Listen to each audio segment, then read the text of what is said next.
Hello everybody! Welcome to Agashi Review, where I review movies, dramas that you don't want to waste your time watching. I'll give you a synopsis, shorts review, along with my thoughts and opinions. And don't forget to hit like and subscribe and leave a comment below.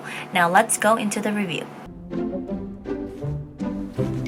Hello everybody, Agashi here today. So it's been not really long, but since my last review, but this drama came out already and I did not get a chance to do the first couple episode review with you guys, so I decided to let it finish and I'll review the whole drama, but whatever I watch.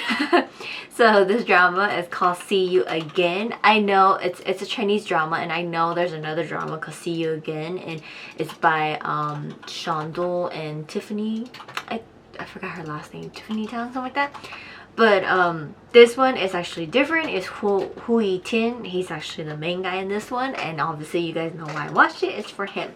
So there's a total of 30 episodes. It already finished airing, and I watched the first 8 episodes and the last like 6 or 8 episodes right there. So I kind of skipped the in between and kind of just went from the beginning to the end because I kind of got an idea of what was going on. So I just wanted to like know the beginning and how things were and how it was gonna end and kind of like understand everything. And I understand a lot of people weren't happy about it, but to me, I think it makes sense.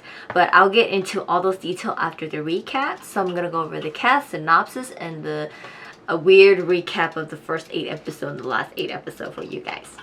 So as for our cast, we have Hu Yi Tian as Xin Yun or Chi Yu, and Chen Yuqi as Jian Xia or Jinji, and then Wang Tiancheng as Li Dongdang, and then Michelle Bai as Cheng Mumu, Liu Yitong as Ma Chihao or Yang Daoru, and then there's Dai Weiwei as Tao Tao or Yang Xiaoyu, and then He Qi as Jin Chuan, and there's tons of other people.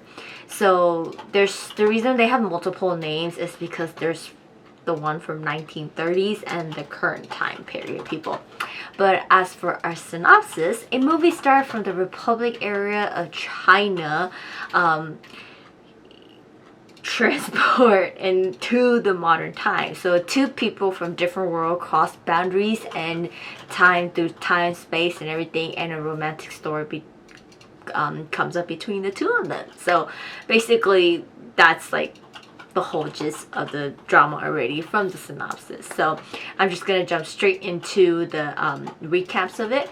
So the drama does start us off in 1936 Shanghai, and Xin Yu walks through a foggy street in a sleek nice suit, big coat, and everything like that, and it shows his golden tie clip. Hint, hint, hint, important. Like I noticed the moment it showed that, I was like, oh, this is important, we gotta remember this. But anyway, some Japanese man stops him. We have a very amazing fight happens between him, just fighting everybody, and the director yells cut. We learned they're just filming a movie called The Legend of Huang Pu, and Shen Yu is the main lead actor. And he sits down and ta-da, his tie clip is missing, and his manager says, I'll look for it afterward, don't worry, just focus on your next scene and everything. And we learn his character is kind of like arrogant-ish. He's just to himself and everything like that, like he doesn't care or anything, and he's just really into his career and everything, his acting career, his company, all stuff like that. And he tells his manager like, stop accepting gifts from my fans, like I don't like it, you know. And he's like, just I'm very private about myself. So he goes on to filming the next scene, and he stands in the middle of the road waiting for it to kind of start rolling and everybody to start like acting and everything, like getting going. He's playing with his money coin.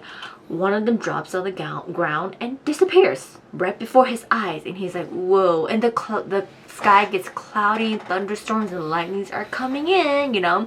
But like they still continue on with the filming, and he goes on to the next scene where a shooter comes out and shoots him, and bam, we flash to 2018. the reason it's 2018 and not 2022, this drama was filmed in 2018. And it's finally airing. Like, that's the thing about Chinese drama. Like, they get filmed and like 2-3 years later they finally air. But we see Jin Ayi working on her script, and there's thunder and lightning going around. Her power dies, and hinted we see the tie clip as a necklace around her neck. So she goes and finds some candles to turn on to kind of get some light into her place, and then the TV goes kind of crazy and everything like that, and a man shows up in her living room covered in blood, and it is Shen Qiyun. Now we rewind back to how this all begins and how he was able to time travel into 2018. So in 2018, Jia Yan is a script writer, and she's been struggling for years trying to become a main, like, wonderful writer. Her work is just, no director, producer likes her work, and she has to make rents here and there to get her, just to make things go by, you know. And she goes and chases down a lady that owes money to her, but she gets tricked and stuck in an old warehouse place where she learns that it is Mang Shun's production, which is Shen Qiyu's filming company that failed back in 1936. And we learned that she was a big fan of him due to her father found this old container that had clips of Shen Qiyun filming The Legend of Huang Pu, which they never finished filming the movie, and it just fell out of place, and it looked like those film canister and everything was thrown away. But her father found it, and they played it. So it's kind of like the old time playing where it has the little rolling film and everything. And in that container has the tie clip, the golden tie clip. That's how she was able to get it, and it was a gift, the only thing her father left to her before he passed away. Anyways, she cannot catch this lady, and she's just trying to follow this lady around trying to catch her. Well, we end up seeing Qiyu, who looks exactly like Shen Qiyu in 2018, existing in 2018. He and his friend Ling Longdang are supporting actors trying to become lead actors. Qiyu gets offered the big role for the main lead for the next filming they're gonna do, the movie called The Legend of Shen Qiyun. So Longdan doesn't understand why Qiyu got the part when Longdan works so hard and Longdan has the money. Well, Qiyu looks exactly like Shen Qiyu. Their name is so the same. Anyway, so Qiyu is so happy. He steps out to take a phone call, and he gets hit in the head with a bat thrown into the lake.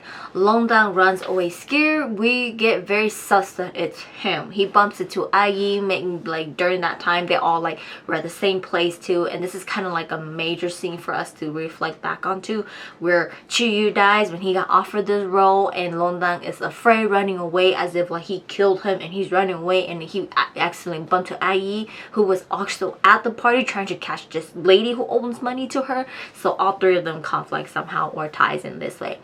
Anyways, it's a big mess, and Ayi goes home. When she gets home, this is when the thunder lightning brings Shen Qiyun to her house. He's shot and he's hurt. She takes him to the hospital and she leaves him there, but he gets healed immediately, and his wound just like disappear, like he just never got shot. He leaves the hospital and catches up to her. He starts to question her, and she learns that he's Shen Qiyun, and he asks her to take her to certain places, and like she's like, those places don't exist anymore, you know, like no, this is not 1936, this is 2018. So he's confused, and he learns that his filming company died, and you know, she told him that I was just there earlier, and it's just like this old plain crappy like warehouse, nothing, all your stuff is old and stuff like that. He's so confused, and she's also confused, like how is he here if he's like, he said he's from 1936. She takes him to the film art museum, and he learns that he doesn't exist in history. So he's kind of like, what, they just left me out, what happened to me, you know. And he sees her tight clip, which was missing for him when he was at the filming set in 1936, and like he's all like, and then he kind of like looks at her, and he's all like, wait, you shot me, and that's how I end up here or whatever. So she exists in 1936 too. So it's like a big confusion, everything. They're like, they don't know what's going on, and it looks like his version in 2018 is Chiyu died, and now he's able to live in this time, the 2018, but makes you question, why did IE in 1936 shot him, you know? And we don't know any of that.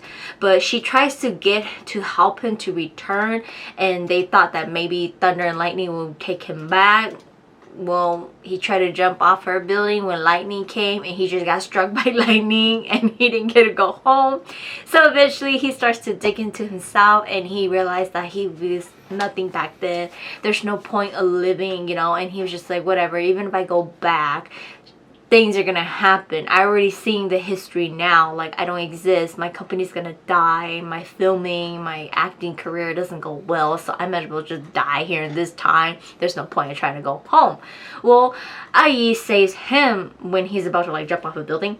She tells him the good news that they are going, because she's a big fan of him, Shin Shi-yun, and she wrote the script about him, and the movie is called The Legend of Shin Shi-yun. It got picked up, and so she convinced him that I can get you to stay, you know, and help me write your story. So in this time, you matter. We know about you because nobody knows about you, and I'm able to write about you when you're actually here. So you can help me, give me your story, and we can make it real. So he stays, and you know, they live together, they become roommates, and he finds a way to make money because she's poor, and he makes a lot of money, like just by doing a lot of things here and there, random stuff here and there. But they go on the set of the day of the filming, and he gets confused as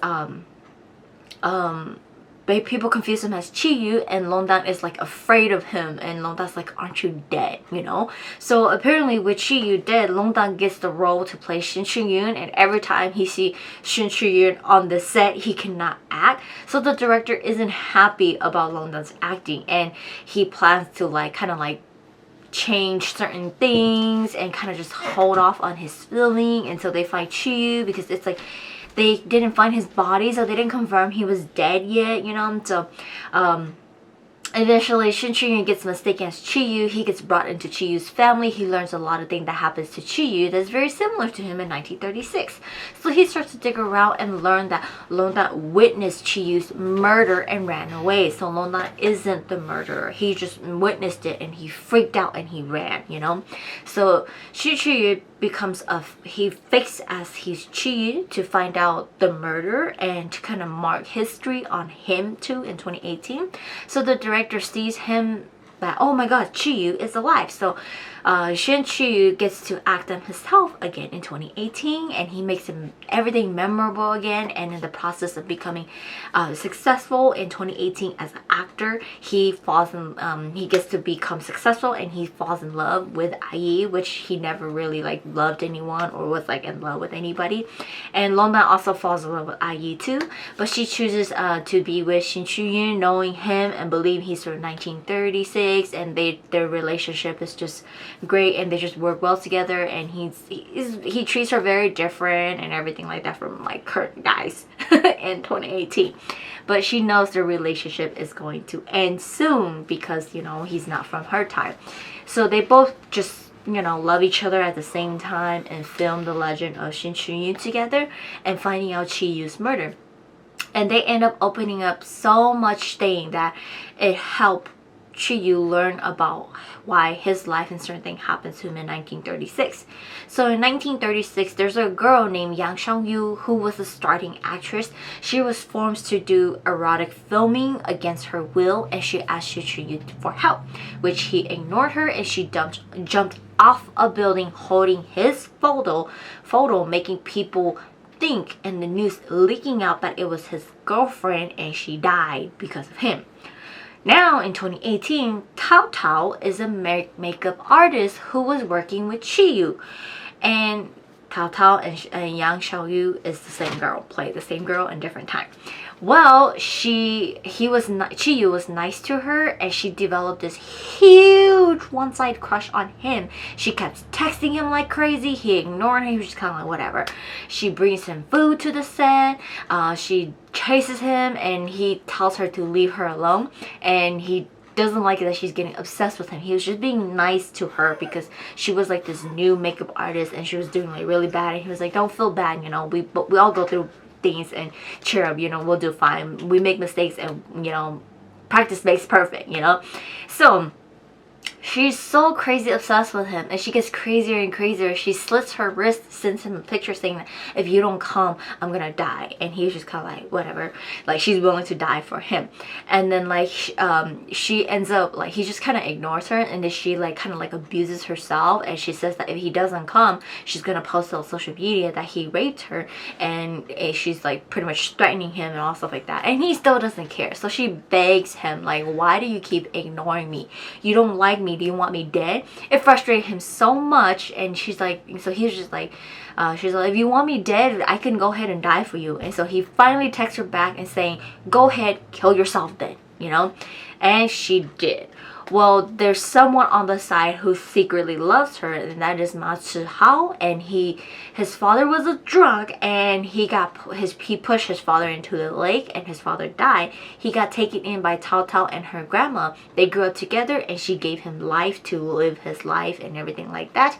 And he's always loved her, followed her, and support her. Well, when she fell in love with Hu Yi, and Yu told her to go die, Ma Zhihao tried to save her, so now he's in a coma, and he's the one who killed Yu. So the real Yu is dead. Cao Cao is in the hospital in a coma. Ma Zhihao cannot believe it, that like, how is Yu back? I hit him up, threw him in the lake, he's dead, you know? But it's actually Shin Yu from the past, and it's a lesson to teach him too, his past and his current, this current him. So he's still the same guy, but like, you know, in the past, like things happen the same. So it's to teach him a lesson. Well, Shen Yu does learn that, you know, he shouldn't be the way he is. He should care a little bit, you know, or he should care about people around him, or help as much as he can, you know, because there's a lot of people who look up to him because he's poor. He started off with nothing, and a lot of people are looking up to him, so he should help. And it's the same thing with Yu too. Well, living with Yi, he learns a lot of things, and he kind of, you know, becomes successful for himself, and using Yu's name, making a mark in history for him and for Yu. They captured Ma Zhihao, solved everything, and now, like, you know, everything is solved, the mystery why he killed Yu, and kind of pretty much give a closing ending to Yu's story and Shen Yu's story. And Yi learns how Yu is gonna return home.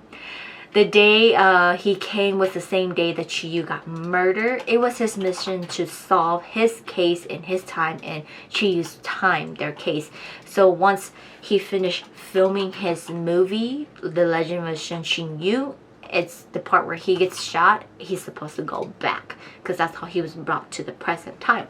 So she tries to stop the filming, but you know, it doesn't, like, it goes through the filming and he doesn't get time travel back. But they do know that his time, like, more so he knows his time is coming up, because when he dropped the coin in his time period, how it kind of disappeared, his body is starting to kind of like vanish, so he knows that like it's time for him to go. He's gonna go home, but he doesn't tell her because she thinks that, okay, you know, because the filming was done, we're successful, he's gonna stay with me. So he tells Long Dan that he's gonna spend all the remaining time he has with Yi, and when he does disappear, tell her to move on with her life and don't miss him too much, you know. They spend all this time together, they get married, and he uses the tie clip as a promise, like a marriage between them. After the wedding, he goes and get coffee for her, and pew, he's gone. He vanishes, and he wakes up in 1936, and he was in a coma after the shot. He woke up and he's all better now, but nobody remembers what happened because he made changes to the future, kind of saw what happened in the future. The past is different, and he's a different man now. He kind of changed his filming industry, and he becomes famous instead of how history was supposed to be, where he was a nobody and his filming company died. Yi in 1936 isn't the same. She doesn't know who he is. She doesn't have anything involved with him, apparently, because with him making the changes, she wasn't the one who previously shot him. So, you know, he kind of let her go because he's like, she's not my Yi from 2018. IE wakes up and it's right back to the beginning where she was taking the bus home. So it looked like it was just a dream to her, but it felt so real for her.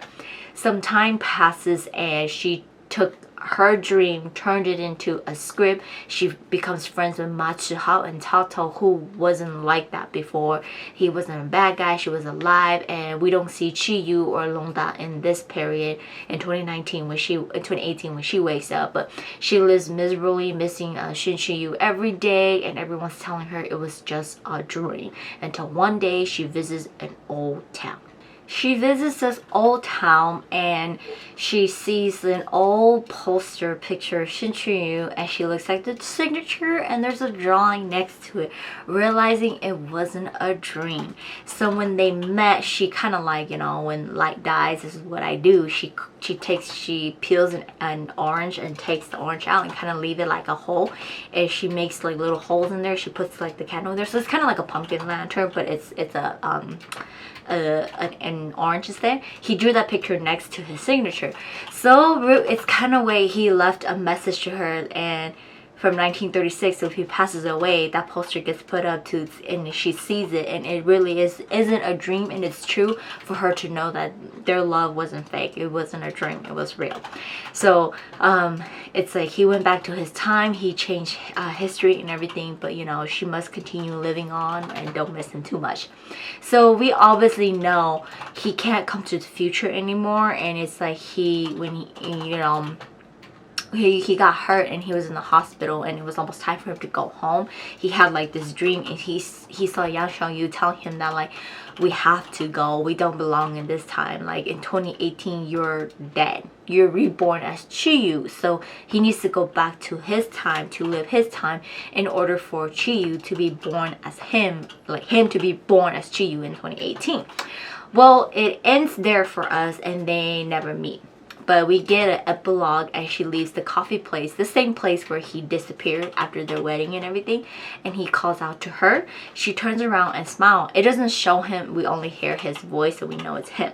But it ends it for us there. And in my opinion, I agree that Xin Yu should have come from his time to be with her, because it turns like he's dead already in 2018, and the reason he came to 2018 was to realize things for himself and for Chi Yu to kind of fix. So pretty much Chi Yu is him in 2018, and he was supposed to meet IE, just not yet. And because of, if you like kind of look at how everything with how Chi Yu was picked to be in the main role for the Legend of Xiao Qingyu, IE, who is a big fan, is called up to write that script. So technically they were supposed to meet each other, and both of them were fans of it. And obviously Xin Chi Yu from 1936 and Chi Yu from 2018, they were like, just, you know, they don't care about anybody, they just focus kind of to themselves. So it was a lesson for both of them. And in my opinion, like the person who calls out to IE at the end is actually Chi Yu. So that's where their story begins, because you know how like when she wakes up, she's friends with like the other people, we see the other people, but we don't see him. So you have to remember, Xin Chi Yu fixed things, and when he went back, everything restored the way it's supposed to be. So Chi Yu is alive in 2018, so they just don't show it, but they meet again, hence the title See You Again. So basically with him fixing everything, going back to his time period and not staying with her in 2018, he goes back to his time period. He lives his life, he makes his career successful and everything, makes his mark and known in history, and he knows that they will meet again. And even though when they meet again, he won't remember her anymore because he reborn and everything like that, but she's gonna have that memory, and she's gonna know that like, hey, you're back, you know. So it's kind of like that. So that's my opinion how I took it.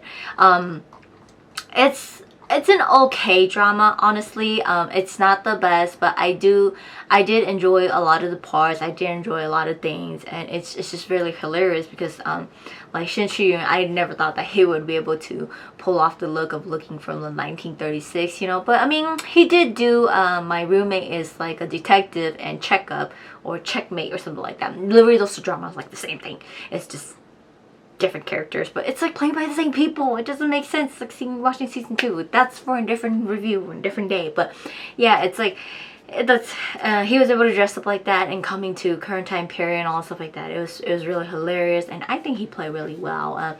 And I did not expect her to be so tiny next to him. Like she was so skinny and tiny next to him, and it was just like whoa. But I seen her in like those what is it? Fantasy drama and everything, and she's really pretty in her outfits and stuff like that. And I didn't like, a lot of people were not happy with their pairing because they didn't look good well together.